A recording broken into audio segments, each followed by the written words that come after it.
Je m'appelle Nathalie Mercé. J'ai 34 ans. Et au moment où ma mère m'a traité de personne sans valeur, 15 membres de ma famille se tenaient derrière elle, attendant de voir si j'allais craquer. Elle a bloqué l'entrée avant que je ne puisse faire un pas à l'intérieur. Elle a regardé la tarte au pacane et à l'érable dans mes mains et a dit: « Les gens sans valeur n'ont pas leur place ici. » Ma sœur a levé son verre de vin et a ri. Elle n'a pas sa place ici. Puis les applaudissements ont commencé. Certaines personnes riaient trop fort.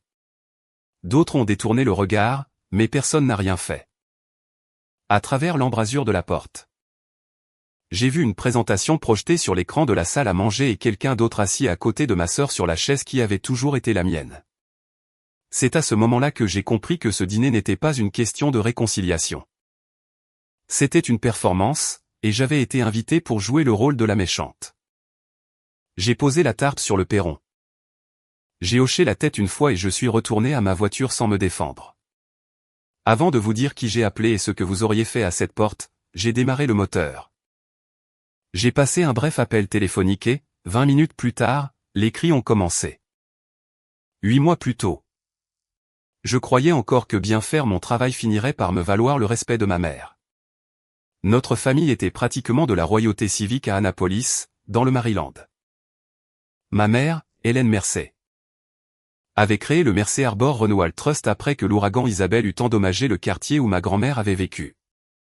Ce qui avait commencé comme un effort bénévole était devenu une puissante organisation à but non lucratif qui réparait les maisons endommagées par la tempête, administrait les subventions fédérales de redressement et contrôlait des millions de dons privés. Les politiciens assistaient à nos galas. Les entrepreneurs se disputaient notre approbation. Les journaux locaux décrivaient Hélène comme la femme qui empêchait les familles de tout perdre. À l'intérieur de notre maison, cependant, elle répétait une règle plus froide. Un Mercé est utile ou un Mercé est un obstacle. Ma sœur cadette, Madison Mercé, comprenait parfaitement cette règle. Elle a obtenu un diplôme en finance, a épousé le bon type d'ambition, a acheté une maison au mur de verre près de l'eau et n'est jamais apparue à une collecte de fonds sans un photographe à proximité. Elle louait chaque plan d'expansion et parlait des propriétaires déplacés comme s'ils étaient des chiffres sur un graphique de croissance. Notre père, Thomas Mercé, s'occupait des relations publiques et des relations avec les donateurs. Il souriait à travers chaque conversation inconfortable et appelait le silence la protection de la mission. J'ai choisi une voie différente. Je suis devenue la directrice de l'intégrité des subventions fédérales du Trust. La personne chargée de prouver que l'argent de reconstruction soumis à des restrictions parvenait aux foyers et aux familles désignées dans chaque attribution. Mon travail n'était pas glamour. J'examinais les factures des entrepreneurs, j'inspectais les dossiers de remboursement. Je corrigeais les erreurs d'éligibilité et je répondais aux résidents qui avaient passé des mois à vivre dans des logements temporaires. Madison me qualifiait d'obstacle professionnel. Hélène disait que la conformité existait pour soutenir la direction, pas pour la remettre en question. Pourtant, mes examens ont permis d'éviter les demandes de remboursement, ont mis en évidence les doubles facturations et ont protégé le trust de pénalités qui auraient pu mettre fin à des programmes entiers. Mon amie la plus proche au sein de l'organisation était Rachel Donovan, la directrice des ressources humaines. Nous déjeunions ensemble depuis 6 ans. Elle savait quelle réunion me laissait tremblante de frustration et quels commentaires de la famille me blessaient plus que je ne l'admettais. Je lui faisais confiance car elle ne semblait pas impressionnée par le nom Mercé. Le premier avertissement est venu d'Evelyn Carter, une bibliothécaire scolaire à la retraite dont le bungalow avait été inondé lors d'une tempête tropicale. Son dossier de subvention affirmait qu'elle avait approuvé le renforcement des fondations, l'assainissement des moisissures, le remplacement du système électrique et une aide au logement temporaire. Le trust avait facturé chaque article comme étant terminé. Evelyn dormait encore dans une seule pièce tandis que du plastique recouvrait le reste de sa maison. Son neveu a envoyé des photographies, des relevés bancaires et des courriels sans réponse. J'ai retracé les paiements et j'ai découvert que près de $80 000 alloués au projet d'Evelyn avaient été transférés sur un compte de fonctionnement général. 3 entrepreneurs mentionnés dans son dossier n'avaient jamais visité la propriété. Lorsque j'ai élargi l'examen, J'ai trouvé le même schéma dans 11 autres comptes de propriétaires. Des subventions soumises à des restrictions avaient couvert la paie. La rénovation d'un bureau au bord de l'eau et des acomptes pour une expansion en Virginie. J'ai présenté les dossiers à Hélène et Madison. Hélène y a à peine jeté un coup d'œil. Elle a qualifié les transferts de gestion de trésorerie temporaire et m'a ordonné d'arrêter. D'alarmer les résidents. Madison a dit que les organisations de secours en cas de catastrophe déplaçaient parfois de l'argent entre les comptes pour maintenir les projets en vie. Je leur ai rappelé que les conditions des subventions fédérales ne devenaient pas facultatives parce que la direction se sentait sous pression. L'ambiance dans la pièce a changé immédiatement. La voix d'Hélène s'est adoucie, ce qui était toujours plus dangereux que des cris. Elle m'a dit que la loyauté signifiait résoudre les problèmes en privé. Madison m'a demandé si je voulais que des centaines d'employés perdent leur emploi parce que je ne pouvais pas comprendre la finance pratique. Thomas a suggéré que je prenne une semaine de congé. Au cours du mois suivant, mon accès s'est restreint. Les rapports financiers ont disparu de mon tableau de bord. Madison a commencé à assister aux réunions de conformité sans explication. Des projets de rapports sont apparus sous mon nom avec un langage que je n'avais jamais approuvé. Rachel a commencé à me demander exactement quels fichiers j'avais téléchargés et si je gardais des copies à la maison. Notre conseiller juridique général, Caleb Foster, m'a averti que la mauvaise gestion d'informations confidentielles sur les subventions pourrait mettre fin à ma carrière. Puis Madison a annoncé l'expansion Arbor promise. Une campagne de reconstruction sur 2 États financée par une nouvelle facilité de crédit massive. Les donateurs ont applaudi. Hélène l'a qualifié d'héritage de notre famille. J'ai remarqué que la présentation comptait les maisons inachevées comme des résultats achevés. Une coordinatrice de terrain nommée Claire Bennett m'a montré discrètement des calendriers d'inspection modifiés. Le personnel avait reçu l'ordre de photographier les mêmes pièces réparées sous différents anglais. De les joindre à des propriétés non liées. J'ai tout documenté, croyant que les preuves forceraient la vérité à éclater. Cette conviction a pris fin lorsque j'ai trouvé mon approbation électronique sur un rapport de remboursement fédéral déposé alors que je prenais la parole à une conférence à Denver. L'heure de connexion correspondait au milieu de ma présentation. Je ne l'avais pas signé, ni examiné, ni même été dans le Maryland. Quelqu'un ne se contentait plus de me cacher des fautes professionnelles. Quelqu'un était en train de constituer un dossier qui faisait de cette faute la mienne. Le lundi suivant, j'ai cessé de me demander si les dossiers étaient faux et j'ai commencé à me demander qui avait besoin que j'endosse la responsabilité.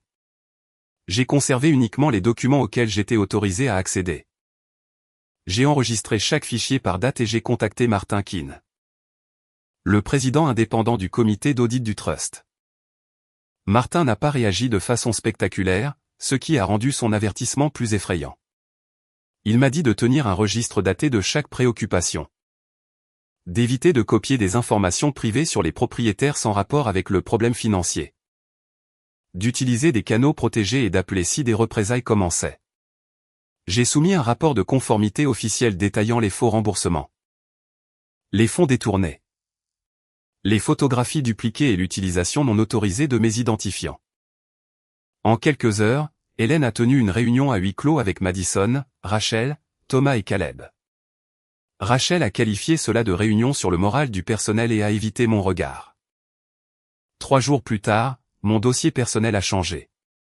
Il contenait soudainement des plaintes selon lesquelles je ne respectais pas les délais. J'effrayais les jeunes employés.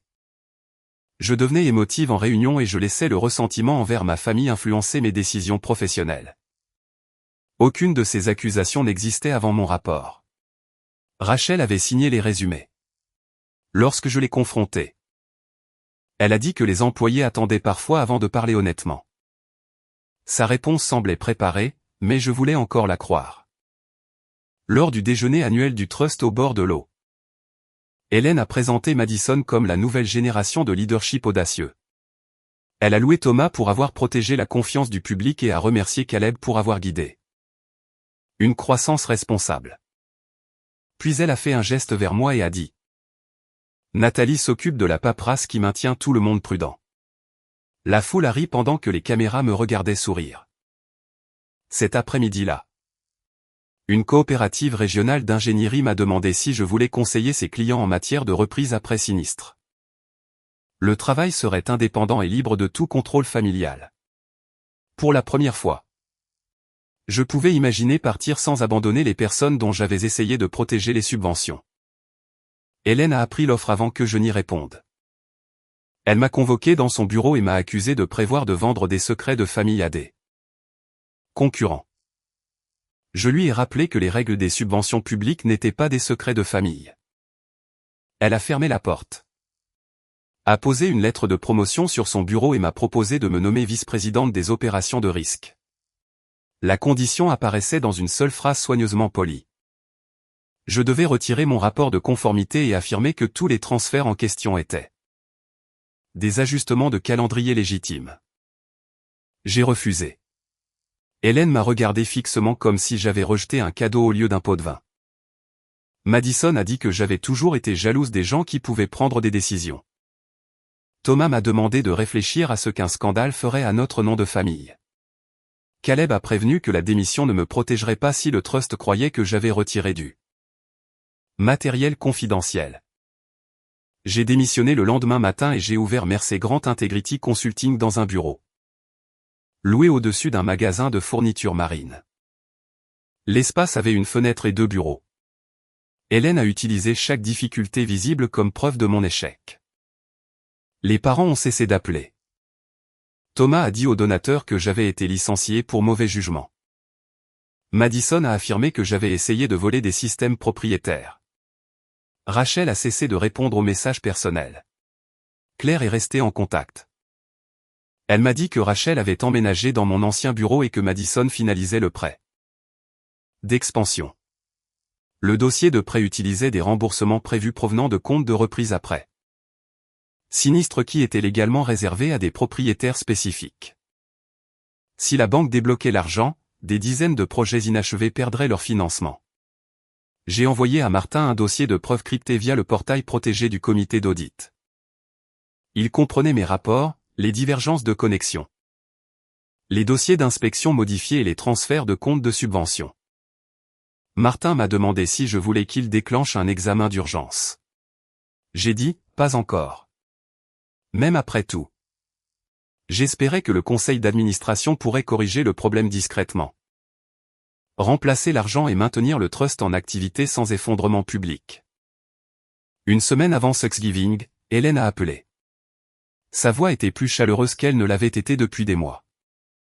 Elle a dit que le dîner commençait à 15h et que les familles ne devraient pas laisser les désaccords professionnels devenir permanents. Je voulais la croire. J'ai acheté des pacanes. J'ai retrouvé la recette de tarte manuscrite de ma grand-mère et j'ai préparé le dessert qu'elle avait l'habitude de faire quand notre famille semblait encore ordinaire.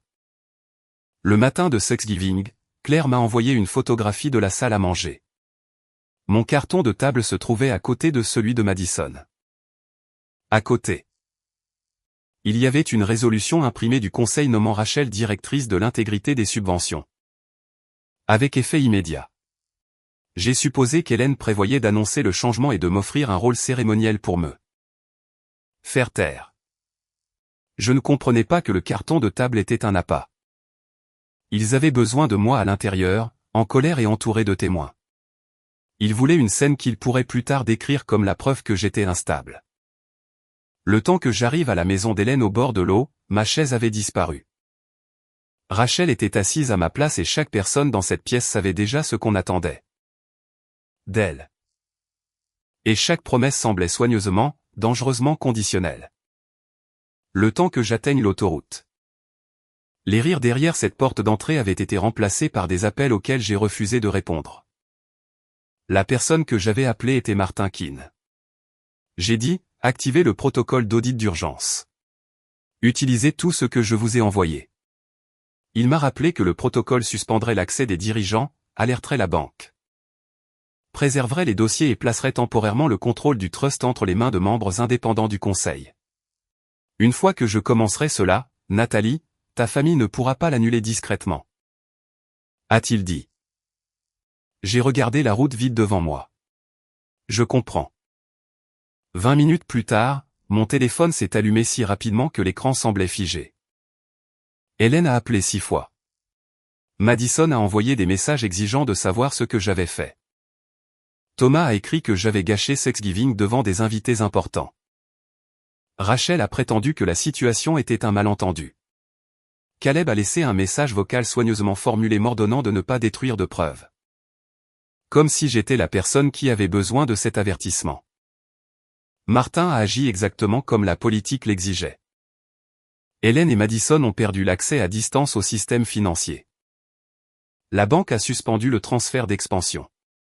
Des conseillers externes ont émis des avis de préservation. L'assureur en responsabilité a été notifié.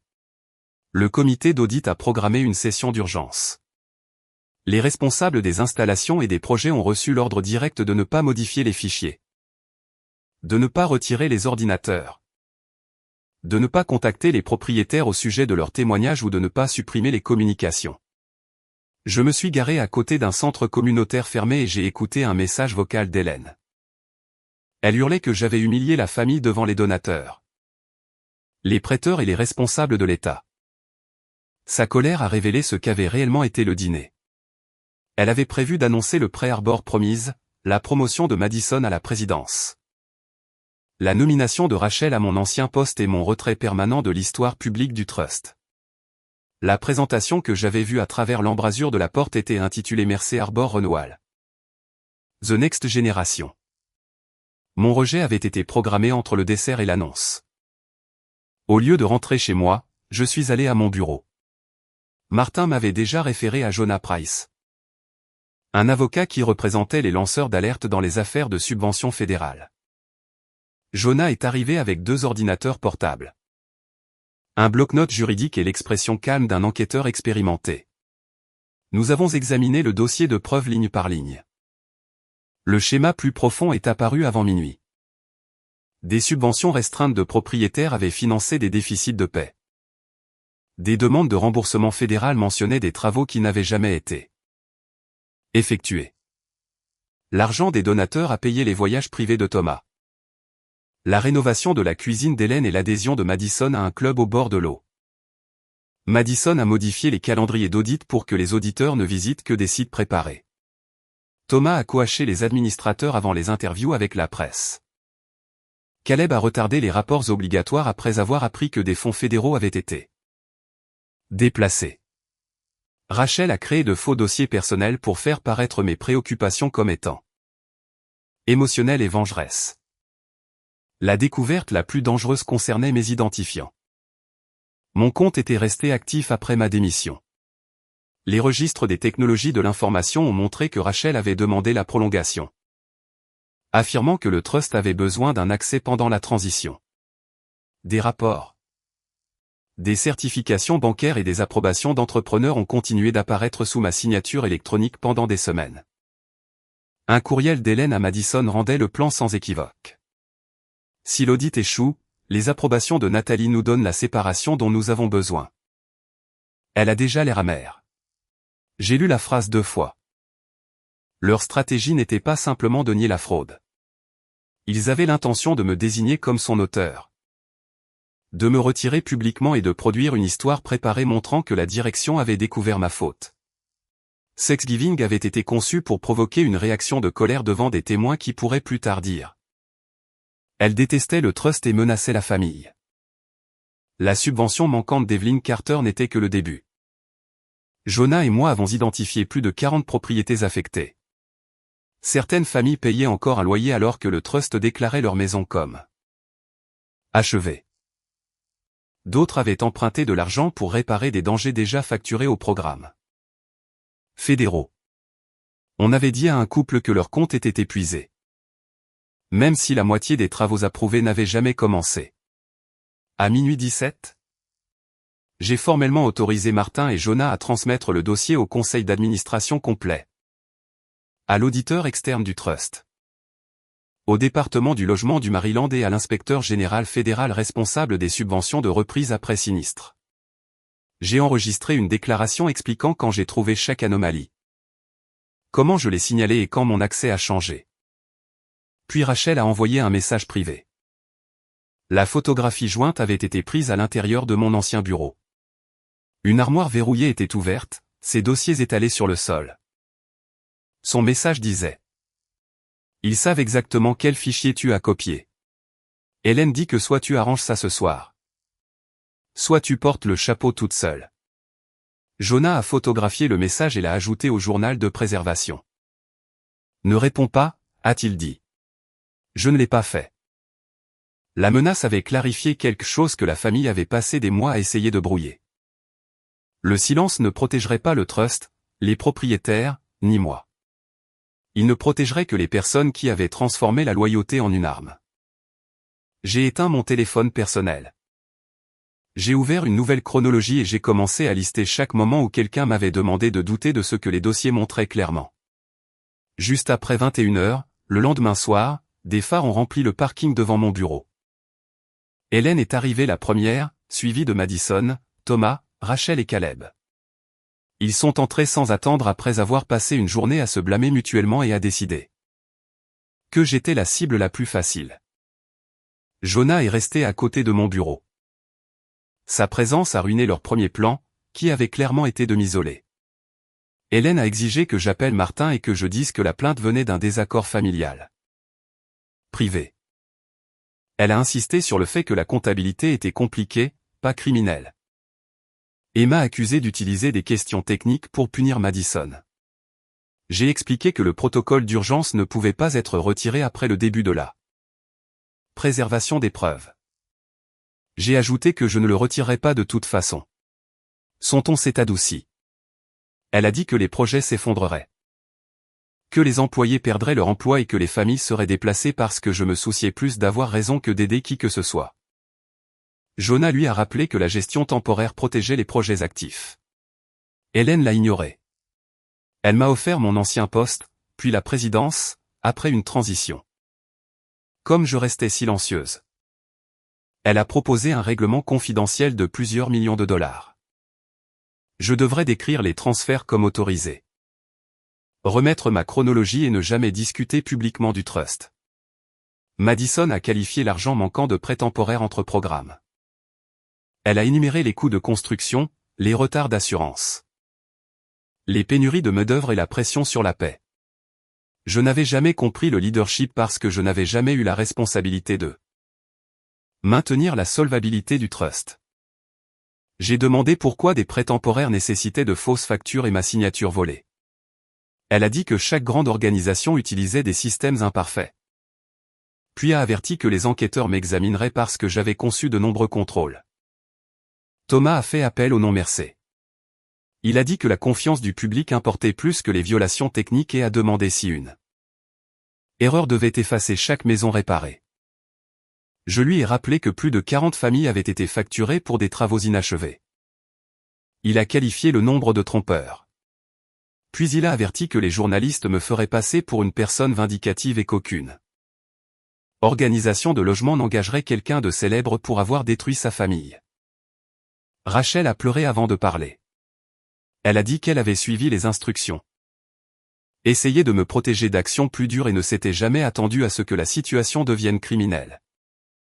Elle a insisté sur le fait que notre amitié avait été sincère. Puis elle m'a supplié de ne pas divulguer les dossiers du personnel car il mettrait fin à sa carrière. J'ai demandé pourquoi elle avait créé des plaintes qui n'avaient jamais existé. Rachel a regardé Madison et a admis qu'on lui avait promis un poste de direction, une prime et une protection pendant l'expansion. J'ai demandé pourquoi elle s'était assise sur ma chaise à Thanksgiving pendant que tout le monde riait. Elle a dit qu'elle était terrifiée à l'idée de tout perdre. Tu avais peur de perdre une promotion, ai-je dit. Moi, on me préparait à perdre mon nom, ma carrière et ma liberté. Caleb a averti que les documents copiés du trust pourraient m'exposer à des poursuites ou à des réclamations. Jonah a expliqué que j'avais préservé des dossiers dans le cadre de mes fonctions.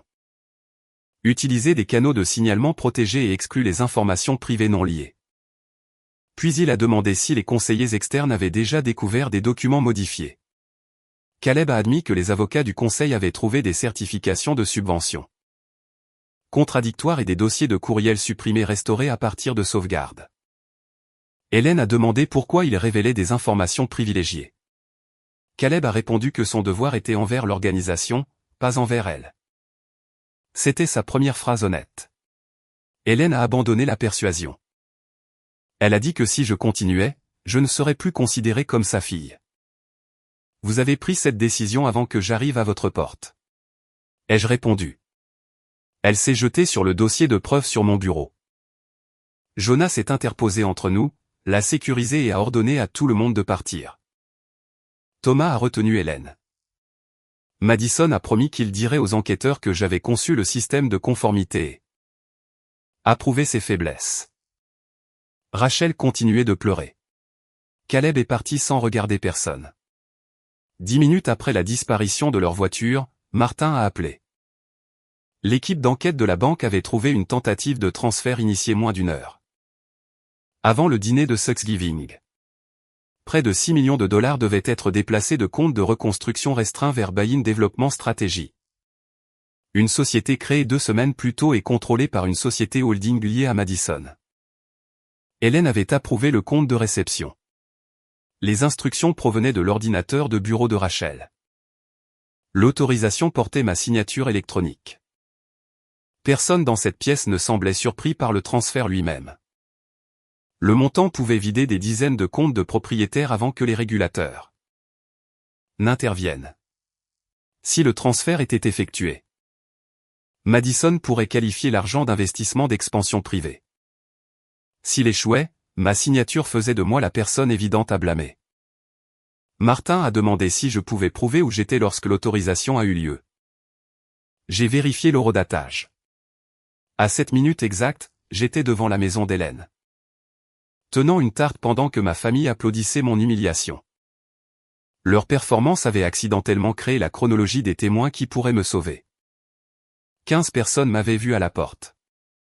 Les caméras de sécurité montraient ma voiture arrivant et repartant. Mon téléphone a enregistré l'appel à Martin quelques instants plus tard. Ils avaient rassemblé un public pour détruire ma crédibilité. Mais ce même public pouvait prouver que je n'avais pas touché au système quand quelqu'un a utilisé mon nom.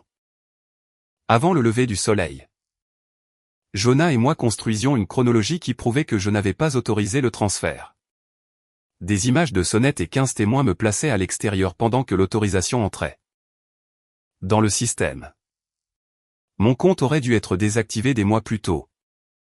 Et les journaux de sécurité ont tracé la connexion à l'ordinateur de bureau de Rachel. Madison a approuvé le compte de réception de Bain. Hélène a signé les documents d'expansion. Caleb avait reçu un avertissement antérieur concernant les fonds restreints et n'avait pas signalé le problème. Dès le lundi, les enquêteurs de l'État et fédéraux menaient des entretiens formels. Le conseil indépendant a suspendu Hélène, Madison, Rachel et Caleb. Thomas a été interdit de représenter publiquement le trust. Des gestionnaires temporaires ont pris le contrôle de la paix, de la construction, des communications avec les propriétaires et des rapports. Le trust est resté ouvert. L'enquête a également protégé les employés qui avaient remis en question des factures mais craignaient de perdre leur emploi et leur assurance maladie. Le but n'a jamais été d'abandonner des familles, de fermer des projets ou de punir des travailleurs qui avaient suivi des instructions légitimes. Le scandale est devenu public progressivement sur plusieurs jours. Les journalistes ont d'abord décrit un examen d'urgence. Puis ont signalé des fonds de propriétaires manquants, une facturation fédérale douteuse, des suspensions de dirigeants et une tentative d'expansion financée par des comptes restreints. Hélène a publié une déclaration me qualifiant d'ancienne employée mécontente qui avait mal compris. Des mesures comptables temporaires. Mes rapports datés. Mes soumissions protégées et mes dossiers de voyage ont rendu cette histoire impossible à soutenir. Le neveu d'Evelyn Carter s'est joint à une action civile avec d'autres propriétaires affectés. Les employés ont fourni des textes, des factures, des photographies et des notes d'inspection. Claire a témoigné que les gestionnaires avaient réorganisé les calendriers avant les examens et réutilisé des photographies pour faire paraître les propriétés inachevées comme terminées. Les entrepreneurs ont admis qu'on leur avait dit de facturer des projets avant le début des travaux, parce que l'argent était nécessaire ailleurs. Rachel a demandé la clémence et a commencé à coopérer. Elle a fourni des messages montrant que l'humiliation de Thanksgiving avait été planifiée. Hélène voulait des témoins qui pourraient plus tard me décrire comme instable, jalouse et furieuse. Après avoir perdu mon poste, Madison avait encouragé les parents à rire et à applaudir si je réagissais. Thomas savait que d'importants donateurs et prêteurs seraient présents. Rachel a retiré mon carton de table peu de temps avant mon arrivée et s'est assise sur ma chaise. Parce que Madison a dit que l'image rendrait le remplacement évident. La cruauté à la porte était mise en scène. Tout le monde ne comprenait pas l'intégralité du plan. Certains parents pensaient qu'ils participaient à une mauvaise blague de famille. D'autres savaient qu'Hélène voulait me provoquer mais n'ont pas demandé pourquoi. Quelques-uns ont applaudi nerveusement parce que tout le monde avait commencé. Cela montrait à quelle vitesse les gens abandonnaient leur jugement lorsque la personne la plus puissante de la pièce leur donnait la permission d'être cruelle. Les preuves se sont élargies. Thomas a perdu son contrat de porte-parole et a démissionné de plusieurs conseils d'administration caritatifs après que les enquêteurs ont découvert qu'il avait sciemment trompé les donateurs. Caleb a fait face à un examen professionnel pour conflit d'intérêts et manquement à ses obligations. Après avoir appris que des fonds restreints pourraient être utilisés à mauvais escient. Rachel a été licenciée et mise sous enquête pour falsification de dossiers personnels. Utilisation abusive de mes identifiants et obstruction au rapport. Sa coopération a réduit son exposition, mais n'a pas restauré sa réputation. Madison a été inculpée en lien avec de faux dossiers de subvention. Des tentatives de transfert non autorisées. Un complot et une utilisation abusive d'identité électronique. Hélène a fait face à des allégations concernant de fausses facturations. L'utilisation abusive de fonds restreints, l'obstruction. Les représailles contre une lanceuse d'alerte et l'ordre de modifier des dossiers. Leurs avocats ont mis l'accent sur les maisons réparées comme si un bon travail passé excusait une fraude ultérieure. Par l'intermédiaire de son avocat, Hélène m'a offert un autre règlement. Il comprenait plusieurs millions de dollars, des excuses publiques. Le contrôle d'un bureau régional. Le retrait de toutes les accusations contre moi et un accord de confidentialité. Il exigeait que je cesse de coopérer au-delà de ce qu'une assignation à comparaître exigeait. Strictement. Je l'ai rejeté. Je ne voulais pas d'un titre acheté avec l'argent des propriétaires ni d'excuses écrites pour protéger les arguments de condamnation. Jonah a envoyé une seule réponse indiquant que toute communication devait concerner le processus juridique. Les mois ont passé. Les nouveaux gestionnaires du trust ont terminé les audits d'urgence et gelé les plans d'expansion. 2 propriétés de dirigeants ont été mises en vente. Les assureurs et les fonds récupérés ont commencé à restaurer les comptes de subventions individuelles. Bien que toutes les familles n'aient pas reçu un soulagement immédiat. La maison d'Evelyn a été stabilisée en premier car le câblage exposé la rendait dangereuse. Elle a réintégré 2 pièces pendant que les travaux restants se poursuivaient avec un nouvel entrepreneur. Puis une lettre d'Hélène est arrivée. Elle ne contenait aucune excuse. Elle a écrit que les mères prenaient parfois des décisions impossibles pour préserver ce qu'elle avait construit. Elle accusait Madison d'être devenue imprudente, Thomas d'être faible. Rachel de trahir tout le monde et moi d'avoir choisi des étrangers plutôt que le sang. Le dernier paragraphe disait que je pouvais encore sauver la famille en refusant de témoigner. Volontairement. Pendant un instant. Je me suis souvenu de chaque Thanksgiving de mon enfance où Hélène avait corrigé ma posture. Loué la confiance de Madison et m'avait dit que l'utilité était le prix de l'appartenance. Sa lettre était la même exigence dans un langage plus coûteux. Protège-nous, absorbe les dégâts et appelle ton silence amour. J'ai placé la lettre dans le dossier de preuve. Puis j'ai envoyé un courriel à Jonah et j'ai confirmé que je comparaîtrais au tribunal. Que je répondrais à chaque question légale et que je fournirais la chronologie complète. Hélène avait passé des mois à préparer une histoire dans laquelle j'étais l'échec qui avait détruit une institution respectée. Les dossiers racontaient une histoire plus simple. J'ai signalé de l'argent manquant. Ils ont falsifié mon approbation, créé de fausses plaintes. Essayé de me provoquer et tenté de déplacer près de 6 millions de dollars pendant que je me tenais à leur porte. Leurs conséquences n'ont pas commencé avec mon appel téléphonique. Elles ont commencé avec des choix qu'ils croyaient que personne ne les forcerait à expliquer. 18 mois après Thanksgiving. Je suis entré au palais de justice fédérale sans un seul membre de ma famille immédiate à mes côtés. Jonah m'a accompagné à l'intérieur, mais lorsque j'ai pris la barre des témoins, j'étais seul. Je n'étais pas là en tant que fille exigeant vengeance. J'étais là en tant que directrice de l'intégrité des subventions expliquant comment l'argent de reconstruction soumis à des restrictions avait disparu pendant que les dirigeants utilisaient mon nom pour certifier la perte. J'ai témoigné sur la maison inachevée d'Evelyn Carter, les premiers transferts que j'ai trouvés. Mes avertissements internes, les rapports de personnel fabriqués, le piège de Thanksgiving. L'utilisation continue de mes identifiants et la tentative de transfert vers Buy-in Développement Stratégie. Les avocats de la défense ont rendu chaque question personnelle. Ils ont demandé si je ressentais du ressentiment envers Madison. Si j'avais ouvert mon cabinet de conseil avant de démissionner. J'ai répondu avec des dates, des documents, des registres de connexion et des exigences de politique. Les sentiments pouvaient être débattus. La chronologie ne le pouvait pas. Plusieurs anciens dirigeants avaient déjà accepté de coopérer. Hélène a accepté un accord de plaidoyer plutôt que de faire face à toutes les accusations lors d'un procès. Elle a reçu une peine de prison fédérale, des obligations de restitution. Une exclusion permanente des programmes de logement et de reprise après sinistre financés par le gouvernement fédéral. Le retrait de la direction d'organisation à but non lucratif et la perte de la plupart de ses actifs par le biais de règlements civils. Son nom a disparu de l'organisation qu'elle avait bâtie. La peine a suivi des mois d'audience, de négociations et de pertes vérifiées. Rien n'est arrivé comme par magie parce que j'ai passé un appel. Madison a reçu une peine de prison plus courte en raison de sa coopération. Elle a payé des pénalités financières, a perdu sa carrière de dirigeante. A accepté des restrictions sur ses futurs travaux impliquant des subventions fédérales et est restée civilement responsable envers les propriétaires affectés. Le tribunal a décrit la tentative de transfert comme délibérée. Et non comme une gestion de trésorerie temporaire. Thomas n'a pas été emprisonné car les procureurs n'ont pas pu prouver qu'il avait dirigé les transactions financières. Il a tout de même perdu ses contrats avec les médias, ses sièges dans les conseils d'administration caritatifs et sa réputation. Les frais de justice l'ont forcé à vendre la maison au bord de l'eau où j'avais été rejeté. Il s'est séparé d'Hélène et a prétendu avoir été trompé.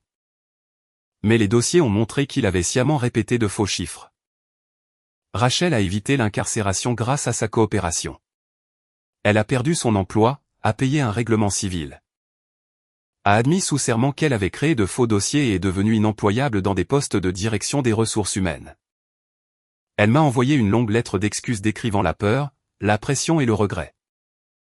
Je n'ai pas répondu. La coopération avec les enquêteurs était responsable. Elle n'a pas reconstruit notre amitié. Caleb a reçu une sanction disciplinaire pour conflit d'intérêts et pour ne pas avoir réagi après. Avoir appris que des fonds restreints pourraient être utilisés à mauvais escient. Il a envoyé des excuses par l'intermédiaire de Jonah. Je les ai retournées sans les lire. Le trust n'a pas disparu. Un conseil approuvé par le tribunal a retiré le nom Mercé et l'a rebaptisé Chesapeake Home Recovery Network. Il a vendu les propriétés d'expansion, restauré les comptes des propriétaires, créé un bureau de plainte indépendant et maintenu les projets de reconstruction actifs. Les paiements d'assurance, les actifs récupérés et les règlements ont indemnisé les familles. Bien que la reprise n'ait été ni parfaite ni immédiate, le nouveau conseil m'a offert un siège. J'ai refusé. Je ne voulais pas hériter de l'identité de ma mère ni passer des années à prouver que je pouvais gérer son institution plus honnêtement. Au lieu de cela, j'ai élargi mon cabinet de conseil et j'ai créé un fonds de soutien juridique à but non lucratif pour les propriétaires qui contestent la facturation de la reprise après sinistre. Nous avons aidé les gens à lire les dossiers de subvention, à demander des documents et à reconnaître quand les retards cachaient quelque chose de plus grand.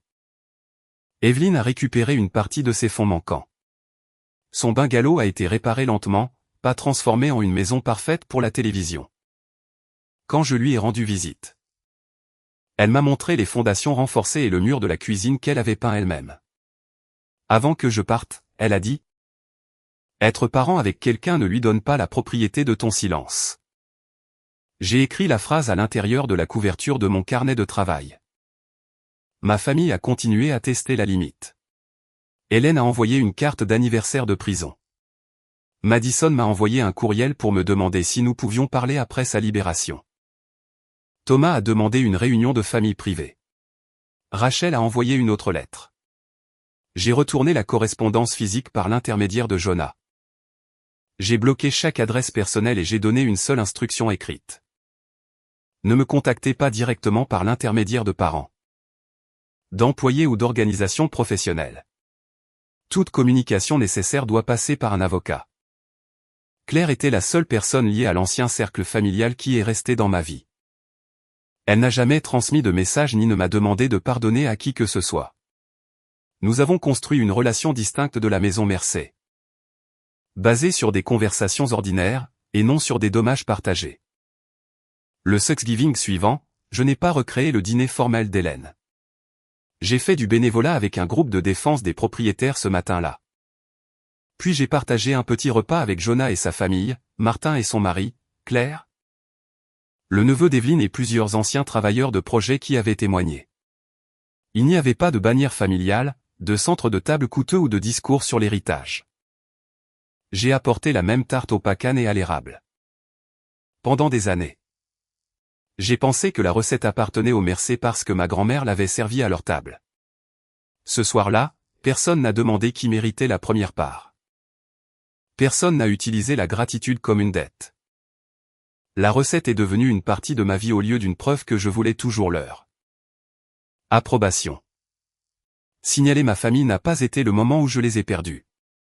Je les ai perdus quand ils ont décidé que ma valeur dépendait de l'obéissance et que mon silence leur appartenait. Mon appel téléphonique n'a pas créé leurs conséquences.